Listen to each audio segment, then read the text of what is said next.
everyone. Good day and welcome to Alena Media TV. We are broadcasting from Toronto, Canada. I am Elsa Abraham. We have good news, and the good news is Alena Media TV would like to announce to our lovely viewers that we are expanding our programs. So kindly take note of our satellite broadcasting. On Mondays, we'll bring you African history. Tuesdays are editorials. Wednesdays, African news. Thursdays are entertainment. Friday is COVID-19. Saturday is entertainment. And Sunday is your say. Our satellite broadcasting is coming soon.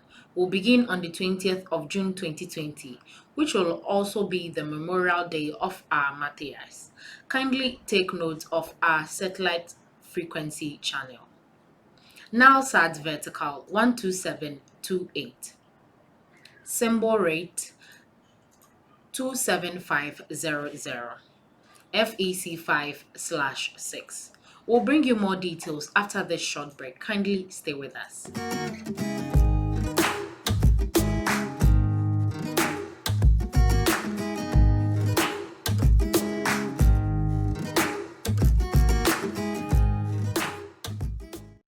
In today's history, we want to talk about Isaias Afwerki. Who is Isaias Afwerki? Eritrea's enigmatic dictator.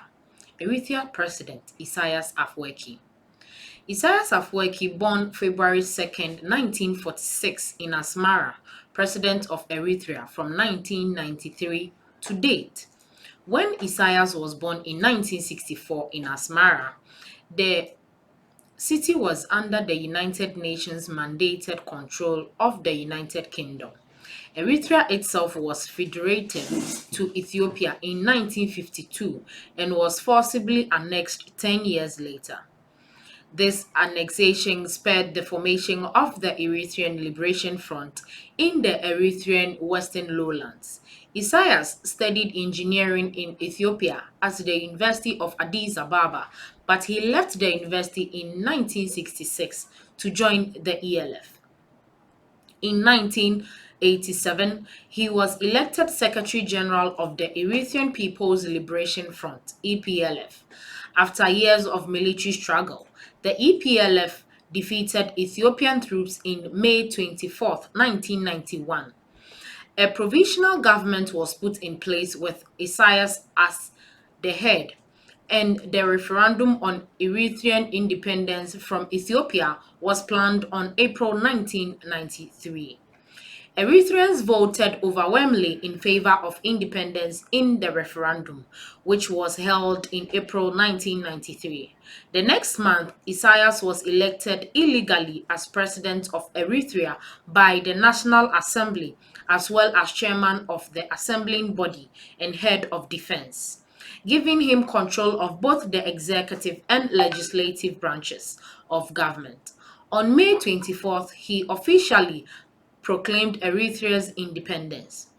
Isaias continued to preside over a country that was becoming increasingly repressed and isolated, and in which living conditions grew dire. United Nations reports released in 2015 and 2016 detailed the alleged human rights violations committed by Isaias' regime, calling some of them crimes against humanity. The findings of the report were denounced by Isaias' government. As all Eritreans remember, Isaias Afwerki, the brutal dictator of Eritrea, was a very close friend of Muammar Gaddafi, always oppressing the people, which makes them angrier, and Eritrea can never be oppressed forever.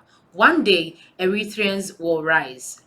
There is no constitution, no press, no social media, no freedom of speech. All social media is banned. Internet has only one gate, and it's owned by the government that controls the internet. Anything unnecessary is banned. No social media app is allowed in the country, making it difficult for communication. All dictators, their end is like Gaddafi. One day, Eritrean people will rise and conquer Isaias Afwerki. In this extract from Understanding Eritrea, Inside Africa's Most Repressive States, Arthur Martin plot reflects on Eritrean President Isaias Afwerki. The president led his people through most of the 30-year war with Ethiopia that culminated in independence in 1993. But the country has never held an election. President Isaias is an absolute ruler without a democratic mandate. How was it that Eritrea, which won its freedom at such a price, has sunk so far in most 3 decades?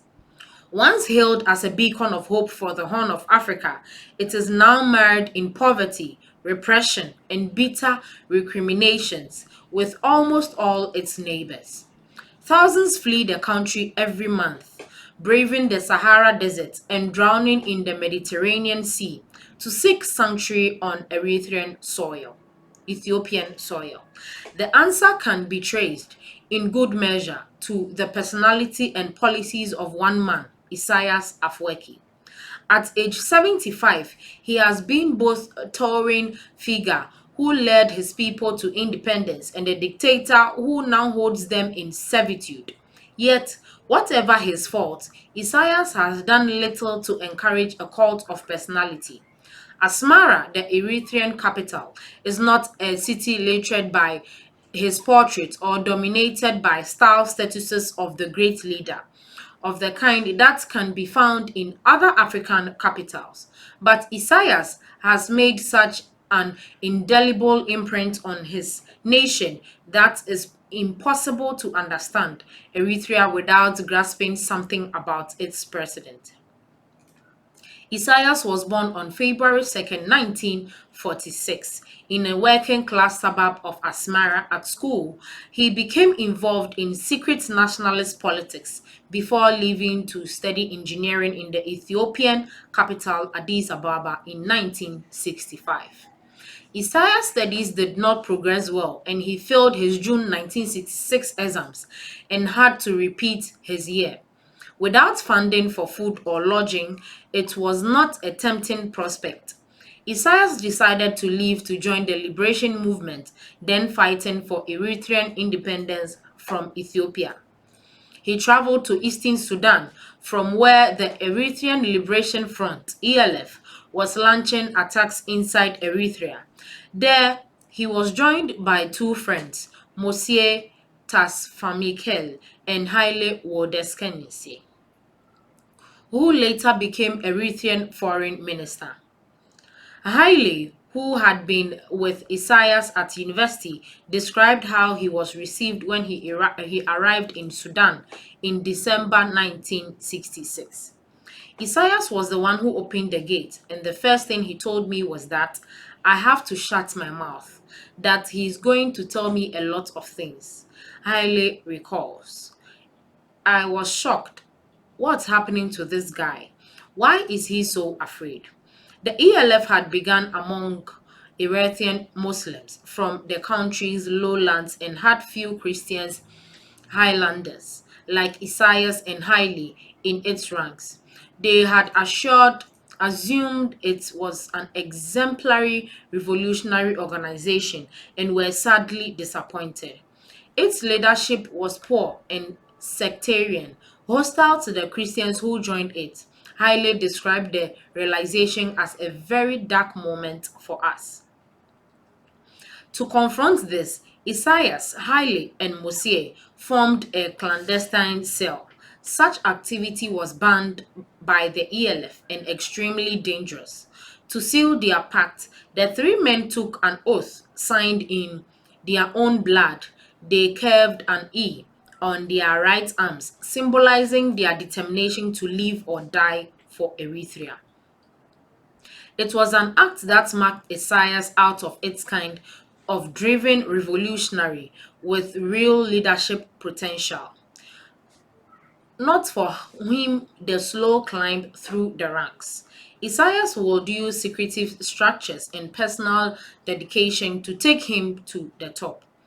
In 1967, Isaias and four others left for China to further their political and military studies. This was at the start of the Cultural Revolution and China was in ferment. President Louis Chauqui was removed from power. Beaten and humiliated, Liu died in prison 2 years later. Factions of the Red Guard movement were battling for supremacy on the streets, and the country was only saved from anarchy when Mao used the army to restore order. The young Eritreans must have looked on amazed, but for someone of Isaiah's caliber, there was much to grasp. Mao, an authoritarian leader, had turned his society upside down to strengthen his hold on power.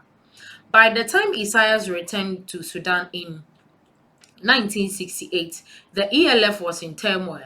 Isaias was sent to be political commissar of his mainly Christian home region, which surrounds Asmara. Isaias was deeply opposed the ELF and he joined a reform movement. Its members were younger, more educated activists, including those who had been trained abroad.